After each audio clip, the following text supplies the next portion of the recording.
ಚಿತ್ರದುರ್ಗದಲ್ಲಿಂದು ಆಯೋಜಿಸಿದ್ದ ಡಾಕ್ಟರ್ ರಾಜ್ಕುಮಾರ್ ಅವರ 97ನೇ ಜನ್ಮದಿನಾಚರಣೆಗೆ ರಾಜ್ಯ ಸಣ್ಣ ಕೈಗಾರಿಕೆಗಳ ಅಭಿವೃದ್ಧಿ ನಿಗಮದ ಅಧ್ಯಕ್ಷ ಹಾಗೂ ಶಾಸಕ ಟಿ ರಘುಮೂರ್ತಿ ಡಾಕ್ಟರ್ ರಾಜ್ಕುಮಾರ್ ಅವರ ಭಾವಚಿತ್ರಕ್ಕೆ ಪುಷ್ಪ ನಮನ ಸಲ್ಲಿಸುವ ಮೂಲಕ ಚಾಲನೆ ನೀಡಿದರು.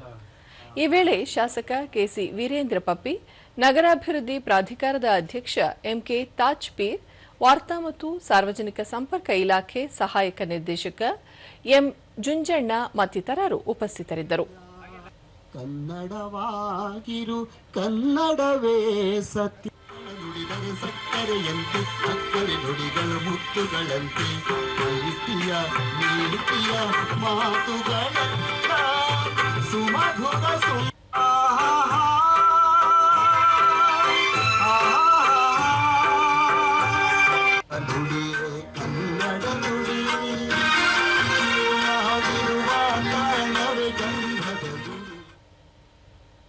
ಬಳಿಕ ಟಿ ರಘುಮೂರ್ತಿ, ವರನಟ ಡಾಕ್ಟರ್ ರಾಜ್ಕುಮಾರ್ ಅವರು ತಮ್ಮ ಜೀವನದುದ್ದಕ್ಕೂ ಪಾಲಿಸಿಕೊಂಡು ಬಂದ ಮಾನವೀಯ ಗುಣಗಳು ಮತ್ತು ಮೌಲ್ಯಗಳು ಮುಂದಿನ ತಲೆಮಾರಿಗೆ ದಾರಿದೀಪವಾಗಿದೆ ಎಂದರು. ಸಂಸ್ಕೃತಿ ಏನಿದೆ, ಬಹುಶಃ ನಾವೆಲ್ಲರೂ ನಾವು 50-60 ವರ್ಷದವರೆಲ್ಲ ಇದ್ದೀವಿ. 60 ವರ್ಷ ಮೇಲ್ಪಟ್ಟು 50 ವರ್ಷ ಮೇಲ್ಪಟ್ಟು ಬಹುಶಃ ಅಂದಿನ ಸಂದರ್ಭದಲ್ಲಿ ಚಲನಚಿತ್ರಗಳನ್ನು ನೋಡೋದ್ರ ಮುಖಾಂತರ, ನಾಟಕಗಳನ್ನು ನೋಡೋದ್ರ ಮುಖಾಂತರ ನಮ್ಮ ಜೀವನದ ಗುರಿಯನ್ನ ನಾವು ಕೆಲವರೆಲ್ಲ ತಮ್ಮ ತಂದೆ ತಾಯಿಯಿಂದ ನಾವೆಲ್ಲ ಕಲಿತೀವಿ.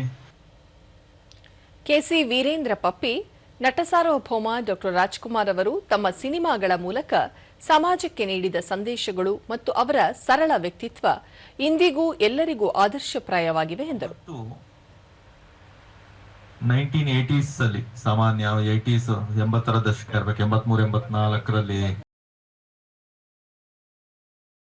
82 ನಲ್ಲಿ ನಾವೆಲ್ಲ ಇನ್ನು ಸಣ್ಣ ಹುಡುಗರು. ನಮ್ಮ ಚಳ್ಳಕೆರೆ ಹೈಸ್ಕೂಲ್ಗೆ ನಮ್ಮ ಡಾಕ್ಟರ್ ರಾಜ್ಕುಮಾರ್ ಸರ್ ಅವರು ಬಂದಾಗ ಕಿಕ್ಕಿರಿದ ಜನಸಂದಣಿ.